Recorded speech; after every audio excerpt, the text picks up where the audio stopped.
శంకరుడి తత్వం తెలుసుకోవడం చాలా ఆశ్చర్యంగా ఉంటుంది. ఆయన్ని చూస్తే ఆకాశం అంతా నీ జటాజూటం ఉంది అన్నారు. జుట్టుట పరమశివుడిది ఆకాశం అంతా నిండిపోయి ఉంటుంది. ఇవిడ అంత తలకాయ ఎవరికైనా ఉంటుందా అండి? అంటే వ్యోమకేశుడు అన్న అర్థం ఎందుకు చెప్పారంటే ఆకాశము శబ్దములకు ప్రతీక. పంచభూతములలో ఒకటైనటువంటి ఆకాశములోంచి శబ్దములోంచి సమస్తం పుట్టింది. అందుకే శంకరుడి కుడి చేతిలో ఢమరుకు ఉంటుంది. ఆ ఢమరుకని మొట్టమొదట 14 సార్లు మురుగించాడు ఆయన. అందులోంచి మాహేశ్వర సూత్రములు వచ్చి అందులోంచి సమస్త సాహిత్యము వాంగ్మయము పుట్టాయి. అందుకని వాంగ్మయానికి అంతటికీ కూడా దిక్కు పరమశివుడు. ఆయన పాదములు పట్టుకుంటే తప్ప జ్ఞానం భాషించదు. ఎవరు శంకరుని పాదములు పట్టుకుంటారో అటువంటి వారికి మాత్రమే పూర్ణమైన జ్ఞానం వస్తుంది. అందుకే పోతన గారు చూడండి, భాగవతం చెప్పుకున్నది విష్ణు కథ. ఆయన ఇలవేల్పు దుర్గాదేవి. ఆయన పుట్టింది పరమశైవ కుటుంబం. ఆయన చెప్పుకున్నది విష్ణు కథ. ఆయన చెప్పింది పలికెడిది భాగవతమట పలికించు విభుండు రామభద్రుండట నే పలికిన భవహరమగునట పలికిద వేరొండుగాథ పలుకగనేలా. పోతన గారు చిరస్థాయిగా ఉండిపోవడానికి కారణం ఏమిటో తెలుసా అండి?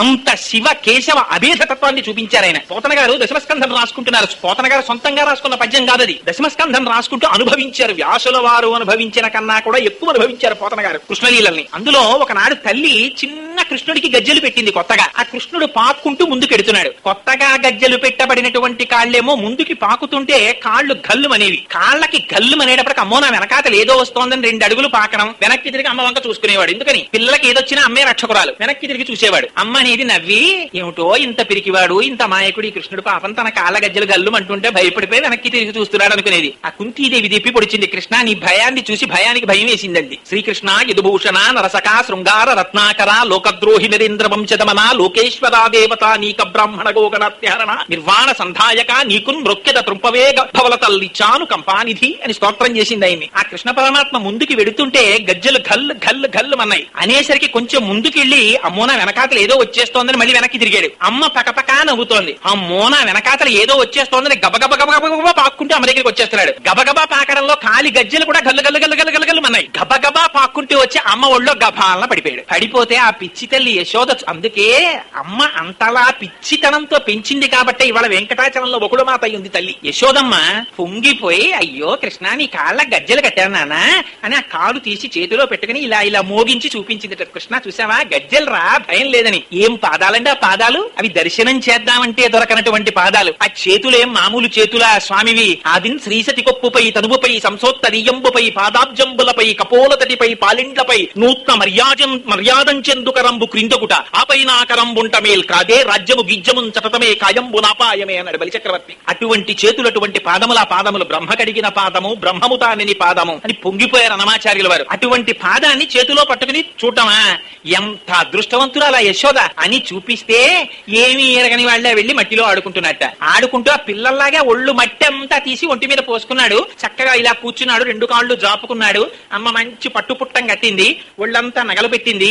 గజస్నానం అంటారు. పిల్లల్ని తల్లులు దెబ్బలాడుతుంటారు. ఒరే ఇది ఏనుగు స్నానం రా, ఇలా స్నానం చేయించి వదిలేనో లేదో మళ్ళీ మట్టి పోసేసుకున్నావురా అని బాధపడుతుంటారు పాపం. ఆ మట్టి గుప్పిళ్లతో తీసి చక్కగా ఇలా పోసేసుకుంటున్నాడు. పోసేసుకుంటుంటే పోతన గారికి ఎటువంటి దర్శనమైందో తెలుసా అండి? మట్టి పోసుకుంటున్న కృష్ణుడు కనపడలేదు పోతన గారికి. తనువునంటి నధరణీ పరాగంబు పూసిన నిరిభూతి పూతగాగా ముందర వెలుగొందు ముక్తాలలామంబు తొగల సంగటిగా నితునకగాగా ఫలభాగంబుపై పరగునా విరిబొట్టు కాముని కాల్చిన కన్నుగాగా అని కంఠమాలికలో నిఘన నీల రత్నంబు కమనీయమగు మెడ కప్పుగాగా హరవల్లులు రగ హరవల్లులు కాగా బాలలీల ప్రౌఢ బాలకుండు శివుని పగిది నొప్పె శివునకును తనకును వేరులేమి తెలియదలయునట్లు. ఈ శివకేశవ అభేదం అంటే ఒంటి మీద పోసుకున్నటువంటి ఆ మట్టిట విభూతి రాసుకున్న శంకరుడిలా కనపడ్డట. తనువునంటి నధరణీ పరాగంబు పూసిన నిరిభూతి పూతగాగా ముందర వెలుగొందు ముక్తాలలామంబు తొగల సంగటిగా నితునకగాగా. అమ్మ చక్క కొప్పొకటి వేసి దానికి బుచ్చాల హారం కట్టింది. అది చూస్తుంటేట పరమశివుడు తన కపద్ది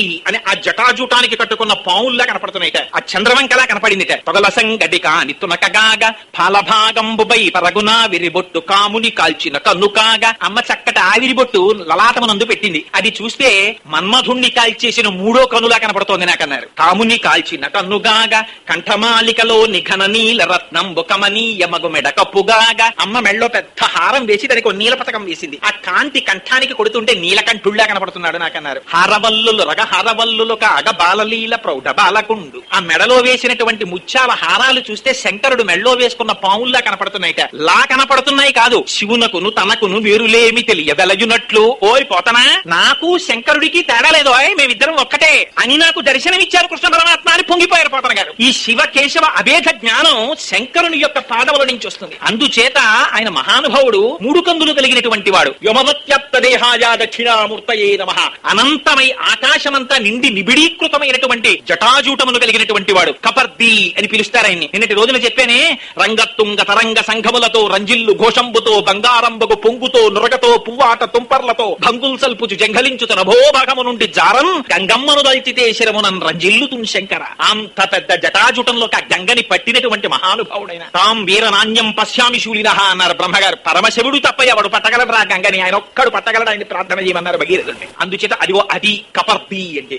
ఇంతటి వాడు ఎంత తేలిగ్గా లొంగిపోతాడో తెలుసా అండి? అనంతమై తన జటాజుటము చేత సమస్త ఆకాశమును నిండి నిబిడీకృతమైనటువంటి మహానుభావుడు ఎవరికి అందుతాడు? పోతన గారు అంటారు దశమస్కంధంలో, అష్టమస్కంధంలో చెప్తారు. శివుడంటే ఎవరనుకుంటున్నావురా? శివుడంటే నీ కంటితో చూసేవాడు అనుకుంటున్నావా? నీ జ్ఞానంతో తెలుసుకుందాం అనుకుంటున్నావా? అగ్ని ముఖంబు పరాపరాత్మకమాత్మ కాలంబు గతి రత్నగర్భ పదము శ్వశనంబు నీ యూర్పు రసన జలేషుండు దిశలు కర్ణంబులు దివము నాభి సూర్యుండు కన్నులు శుక్లంబు శలిలంబు జఠరంబు జలధులు చెదలు శిరము సర్వౌషధులు రోమచయము శల్యంబు లద్రులు మానసమృతకరుండు ఛందములు ధాతువులు ధర్మసమితి హృదయము ఆస్య పంచకము పరిషదాహ్వయంబు అయిన నీరూపు సదసత్వమై శివాఖ్యయై స్వయం జ్యోతి అయ్యొప్పు అజ్జమగుచు అన్నారు. అటువంటి శంకరుణ్ణి తెలుసుకోగలిగినటువంటి వాడెవరు? అంతటి పరమశివుడు ఎంతగా లొంగిపోతాడో తెలుసా అండి? పాశుపతాస్త్రం కోసమని అర్జునుడు వెళ్లి తపస్సు చేశాడు. తపస్సు చేస్తే తండ్రికి ముచ్చటేస్తుంది చూసారా? నాన్నగారండి, బ్రహ్మాండమైన మల్లయోధుడైనటువంటి తండ్రి దగ్గరికి ఏ 6వ క్లాసో చదువుకుంటున్న పిల్లాడొచ్చి, నాన్నగారండి నేను కూడా స్కూల్లో ఎక్సర్సైజ్ చేస్తున్నానన్నాడు అనుకోండి. తండ్రి గారు స్నానానికి ఎడుతూ పెడుతూ, రారా చూద్దాం మన ఇద్దాం ఎంత నేర్చుకున్నావో చూస్తానంటే ఆ పిల్లవాడు తండ్రితో కుస్తీ పట్టాలన్న సంతోషంతో ఎగిరి తండ్రి గారిని ఒక్క దెబ్బ కొట్టి గట్టిగా కౌగిలించుకుని ఏడి చేస్తూ ఎలా అయినా సరే తండ్రిని ఓడించేయాలని కింద పడిపోయి మీద పడిపోయింది గుద్దేస్తే ఆ తండ్రి ఎంత సంతోషపడిపోతాడో, తన బలాన్ని చూపించి నొక్కేస్తాడా? వాడు చేస్తున్న ప్రక్రియను చూసి మురిసిపోతాడు. అలా అసలు పాశుపతాస్త్రం ఇస్తే ఎలా ప్రయోగిస్తాడో చూద్దామని తాను కూడా ఏమీ తెలియనటువంటి వాళ్ళ ఒక అడవి పందిని సంహరించడానికి వచ్చిన కిరాతుల్లో వచ్చాడు. వస్తే ఆ బాణాలు తీసేశాడు, గాంధీవన్ తీసేశాడు, అన్ని తీసేశాడు. ఏం చేస్తాడో చూద్దాం అనుకున్నాడు. పిల్లాడు తండ్రి మీద కోపంతో తిరగబడిపోయినట్టు కోదండంబుల నిట్టులుండరు జటాకోటీరముల్ కుక్షి వక్షోదేశంబుల నంసభాగముల సక్రోధంబునం వేయుచున్ రోదోంతంబుల నట్టహాసముల నార్పుల్ పిక్కటిల్లంగా బాహాదర్పంబున మల్ల సంగరము సేయంజొచ్చిరి రుద్రాజ్యులు అంటారు కిరాతార్జునీయంలో. ఆ లేచి కోపం వచ్చి కోదండం తీసి పరమశివుని యొక్క శిరస్సు మీద ఒక్క ప్రహారం చేశాడు. దెబ్బతిన్నాడు మహానుభావుడు. పొంగిపోయాట. ఓర్ని ఎంత పరాక్రమం చూపించావురా అని ఒక్కసారి తన స్వరూపాన్ని మంగళప్రదంగా దర్శనమిచ్చాడు. పొంగిపోయాడు అర్జునుడు. ఎంత సులభుడో చూడండి. స్తోత్రం చేశాడు. స్వామి ఎంత అదృష్టమయ్యా, నిన్న నేను జటాజూటం మీద ప్రహారం చేసిన వాణ్ణి. శ్రీకంఠలోకేశ లోకోద్భవస్థాన సంహార హారీ మురారి ప్రియాచంద్రధారీ మహేంద్రాది బృందారకానంద సందోహ సంధాయి పుణ్యస్వరూప విరూపాక్ష దక్షాధ్వరధ్వంసకాదేవ నీదైన తత్వంబు భావించి బుద్ధి ప్రధానంబు కర్మంబు విజ్ఞాన మధ్యాత్మ యోగంబు సర్వక్రియాకారణం వంచు నానా ప్రకారంబులన్ బుద్ధిమంతులు విచారించుచో నిన్ను భావింతు ఈశాన సర్వేశ్వర సర్వసర్వజ్ఞ సర్వాత్మక నిర్వికార ప్రభావా భవానీపతి నీవు లోకత్రయీవర్తనంబుల్ మహామాయు ఖాతాగ్ని సోమార్కతోయంబు లంజేసి సంసార చక్రి క్రియాయంత్రవాహుండవై ఐతాది దేవాది దేవా మహాదేవా నిత్యంబు అత్యంత యోగ స్థితి నిర్మల జ్ఞాన దీప ప్రభాజ్వాల విధ్వస్త నిస్సార సంసార మాయాంధకారుల్ ఇత క్రోధ రాగాది దోషుల్ యతీంద్రుల్ యతాత్ముల్ భవత్పాద పంకేరు హజ్జాన ఢిండీర ధారానుభూతిన్ సదా తృప్తులైరవ్యయ భవ్యసేవ్య భవ భార్గ భర్గ భట్టారకాగత్స కృత్సాది నానా మునిస్తోత్ర దత్తావధానాల లాటేక్షణోగ్రాగ్ని భస్మీకృతానంగ భస్మాను లిప్తాంగ గంగాధర నీ ప్రసాదంబులన్ సర్వగీర్వాణ గంధర్వులున్ సిద్ధ సాధ్యోరగేంద్ర మహేంద్రాదులైరీశ్వర విశ్వకర్త సురాభ్యర్జిత నా అభ్యర్థితంబుల్ ప్రసాదింపు కారుణ్యమూర్తి త్రిలోకైకనాథ మహాదేవదేవ నమస్తే నమస్తే నమస్తే నమః అని పాదాల మీద పడిపోయాడు.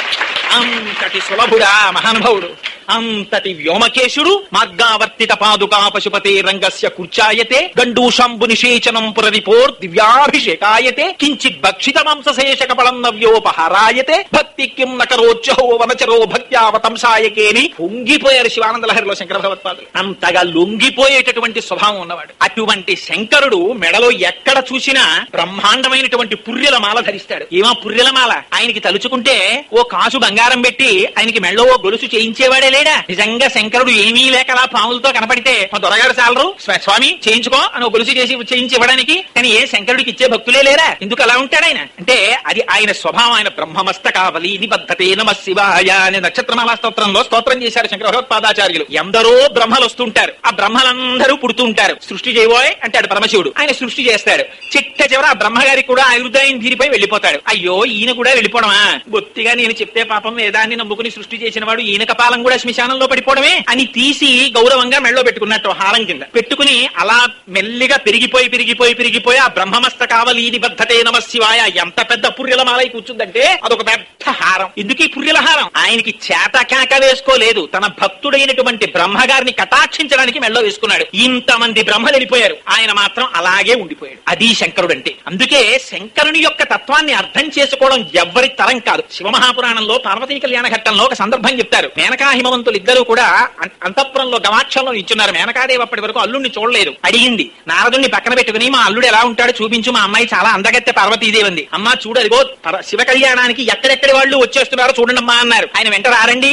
మహానుభావుడు పరమశివుడు అంటే సామాన్యుడా? నిత్యాయ త్రిగుణాత్మనే పురజితే కచ్చాయ నీశ్రేయసే సచ్చాయ అద్య కుటుంబినే మునిమన ప్రత్యక్ష చిన్మూర్తయే మాయా సృష్ట జగత్రయాయ సకలాన్నాయాంత సంచారినే సాయం తాండవ సంభ్రమాయతివే శేయం నయం పతిశంభవే అంటారు శంకరులు. అంతటి మహానుభావుడు కదా. యక్ష గంధర్వ కిన్నెర కింపురుష నాగ ఋషి గణములన్నీ కూడా ఆయన వెంట వచ్చేస్తున్నాయి. సమస్త దేవతలు వచ్చేస్తున్నారు. యువతల హిమవంతుడికో ఆయనకి చుట్టాలందరూ ఎవరు? పర్వతానికి చుట్టాలు పర్వతాలే ఉంటారు. అందుకని వెంకటాచలానికి శేషాచలానికి మిగిలినటువంటి పర్వతాలకి బంధుమిత్ర సకుటుంబ సపరివార సమేతంగా రమ్మని ఆయన శుభలేఖలు పంపించారు. పర్వతాలకి కూతుళ్ళు ఎవరు ఉంటారు? ఆ పర్వతాల మీద ప్రవహించే నదులే ఆయన కూతుళ్ళు. ఆ నదులకి భర్తలు అల్లుళ్ళెవరు? సముద్రాలు. అందుకని పర్వతాల మీద ఉండే వనాలు, అందులో ఉండే మృగాలు, నదులు, సముద్రాలు అన్ని కలిసి ఆడపిల్లి వారి వైపు వచ్చాయి. మగవెళ్లి వారి వైపు సమస్త భక్త జన సందోహం అంతా బయలుదేరి వచ్చేసింది హిమాలయ పర్వతాల మీదకి. వచ్చేస్తుంటే అదో పెద్ద ప్రొసెషన్. పాపం తెల్లవారుజాము 4 గంటలకి నిలబడింది మేనకాదేవి అంతఃపురగవాక్షంలో. నారదుడిని పక్కన పెట్టుకుంది. అది వస్తున్నవాడు ఆయనేనా అని అడిగింది. 5 ముఖాలప్పటికి బ్రహ్మగారికి 5 ముఖాలతో వచ్చేస్తున్నాడు మహానుభావుడు. చూసింది ఆయనేనా అని అడిగింది. అబ్బే ఆయన శంకర కింకరుడమ్మా బ్రహ్మ, ఆయన కాదు అంటే. అబ్బో ఇంతకన్నా తేజస్సుతో ఉంటాడా మా అల్లుడు అనుకుంది పాపం. ఆయన శిష్యులు, ఆయన గణాలు, ఆయన ఋషులు అందరూ వెళ్ళిపోయారు ప్రొసెషన్ లో. ఆ వెనకాతలు వచ్చారు. శ్రీ మహావిష్ణువు వచ్చారు. ఆయనే సామాన్యుడా? శాంతాకారం భుజగశయనం పద్మనాభం సురేశం విశ్వాకారం గగన సదృశం మేఘవర్ణం శుభాంగం లక్ష్మీకాంతం కమలనయనం యోగి హృజ్జానగమ్యం వందే విష్ణుం భవభయహరం సర్వలోకైకనాథం. అంతటి అందగాడు ఆయన వెళ్ళిపోతున్నాడు లక్ష్మీదేవితో కలిసి. నీలతోజిత మధ్యస్థ విద్యుల్లేకే భువాస్వర అని నీలి మేఘం మధ్యలో మెరుపు మెరిస్తే ఎలా ఉంటుందో అలా పెడుతున్నాడు. చూసింది అమ్మవారు. ఆ మేనకాదేవి చూసి ఆయనేనా నా అల్లుడంది. కాదమ్మా, వాళ్ళిద్దరికి భేదం చెప్పడం కష్టం. ఇవన్నీ చుట్టూ ఉండగా జుత్తు విప్పేసుకుని మెళ్ళో పుర్రెలమాలోటి వేసుకుని దిగంబరుడై కాలభైరవుడు ముందు నడుస్తుంటే తద్దిమిత తయ్యకి తద్దిమిత అని పెద్ద నాట్యం చేసుకుంటూ రోడ్డు మీద వెళ్ళిపోతుందో గుంపు. ఇది ఇప్పుడు నేను కాస్త పాలో పుచ్చుకుంటానులే, ఈ మోకే ఏమిటండి ఆవిడ. ఆయనే మీ అల్లుడు అన్నాడు నారదుడు. అనేటప్పటికి ఆవిడ అడిగిపోయి స్పృహ తప్పి పడిపోయింది. నిన్ను చంపేస్తాను, నేను చచ్చిపోతానది. మీరు సింహాపురాణం జరగండి కావాలంటే. పార్వతీదేవి నంది వీడా నీ కల్లుడు, దీనికోసమే ఇంత తపస్సు, వీడు నా అల్లుడు ఏమిటే, వీల్లేదండి.